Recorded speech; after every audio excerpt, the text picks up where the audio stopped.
Sa décontraction avant les courses révolutionne le monde de l'athlétisme. La présentation de la finale du 100 mètres à Berlin restera dans les annales, tout comme la course. Je suis prêt. Vous aussi? C'est parti.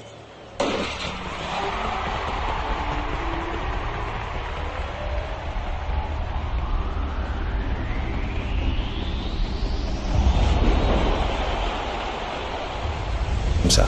Qu'est-ce qui permet à quelqu'un d'avoir un don ou d'avoir une manifestation hors de la normale?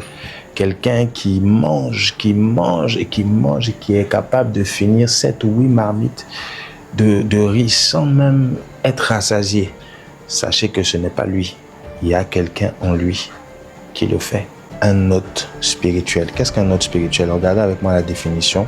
C'est une personne, un lieu ou un objet qui accueille une présence spirituelle, qu'elle soit divine ou démoniaque.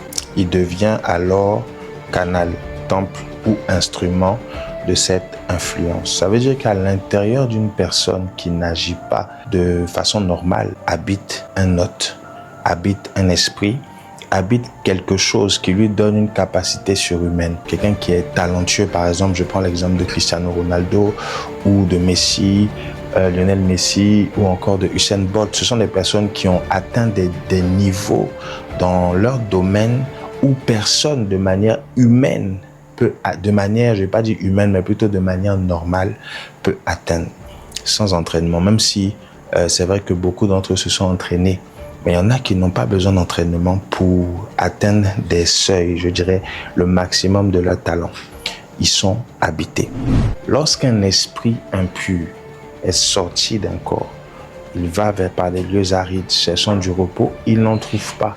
Alors il revient, et la Bible dit qu'il trouve la maison vide, balayée et ornée. Lorsqu'une maison est vide, ça veut dire qu'il n'y a personne qui habite. Ça veut dire qu'il n'y a pas quelqu'un qui habite cette maison, mais la maison est vide et la nature a horreur du vide. Donc une maison vide doit être habitée par quelqu'un, soit le Saint-Esprit, soit une entité démoniaque, soit une entité bonne, je vais dire ça comme ça. Lorsqu'on chasse un esprit d'un corps, il faut être sûr que le fait que cet esprit soit parti, il a été remplacé par quelqu'un d'autre. C'est pour ça que lorsqu'on chasse la pauvreté, il faut qu'on appelle la prospérité. Lorsqu'on chasse le célibat, il faut qu'on appelle le mariage.